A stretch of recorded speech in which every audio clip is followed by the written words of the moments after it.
School کی جو head mistress ہیں، جو پرنسپل ہیں، جو باقی ان کا اسٹاف ہے، ان کا بھی شکر ادا کرتا ہوں، میں شکریہ ادا کرتا ہوں. بڑی جلدی اتنی اچھی تقریب کا انتظام کیا، حالانکہ ہماری تو آج ریبن کٹنگ کی ایک تقریب تھی.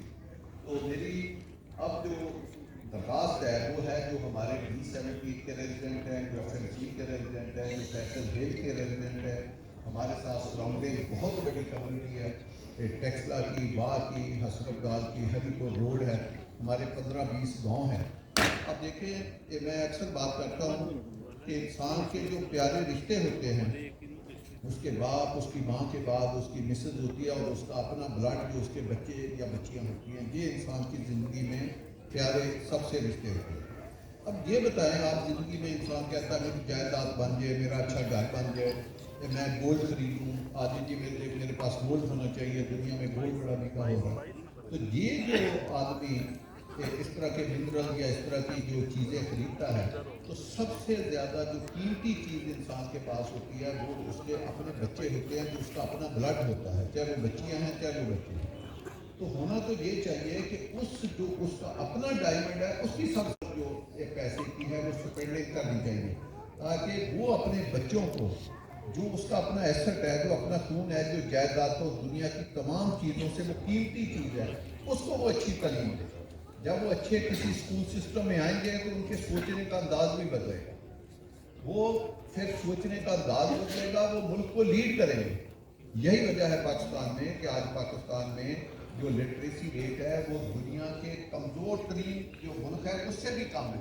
ہمارا لٹریسی ریٹ، ہم اسلام کے ماننے والے ہیں، ہمارا نبی اسلام نے ساری زندگی تعلیم کی اتنی تربیت دی کہ قیدیوں کو اس کے بدلے میں رہا جانے کا حکم دیا کہ اگر آپ ہمارے لوگوں کو پڑھا دیں تو ہم اسی کے بدلے میں آپ کو رہائی دے دیں گے جو ان کی قید میں آتے تھے. تو یہ اتنا بڑا جو تعلیم ہے اس کا جو ہماری زندگیوں میں اس کا رول ہے. ایک اور میں نبی اسلام کی بات کرتا ہوں. نبی اسلام کو پوری زندگی میں ایک دفعہ غصہ سب سے زیادہ ہے، اور اس کے اوپر انہوں نے اتنی خطرناک اور سخت بددعا دی کہ جس کی انتہا نہیں.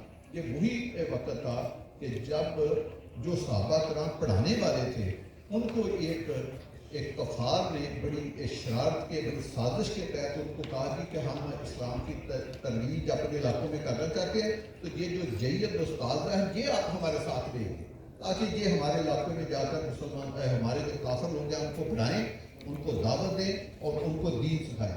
70-80 لوگوں کو لے کر گئے اور رستے میں انہوں نے ان کو قتل کر دیا.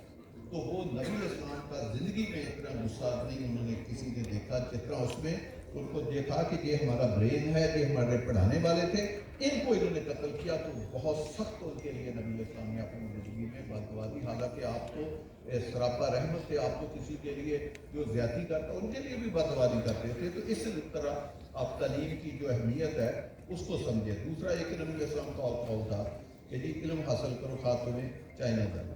تو آپ یہ سوچیں کہ جو 1550 سال جب پرانی بات ہے، جب نبی اسلام نے کہا تو کیا چائنا اس وقت مسلمان ملک تھا؟ نبی اسلام کا بھی تو اسلام مکہ اور مدینہ میں پھیل رہا تھا. تو چائنا کا کیوں کہا گیا؟ کہ چائنا کا لفظ دو وجہ سے استعمال کیا گیا.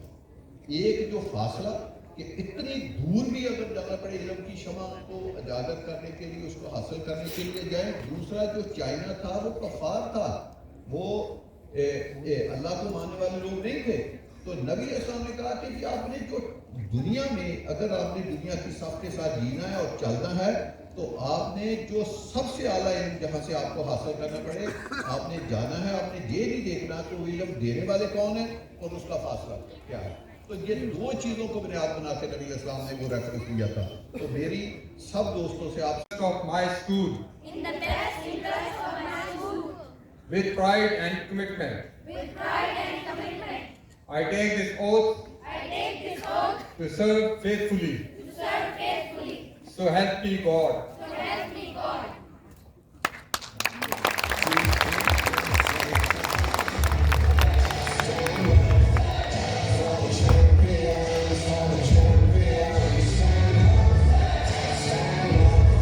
بسم اللہ الرحمن الرحیم.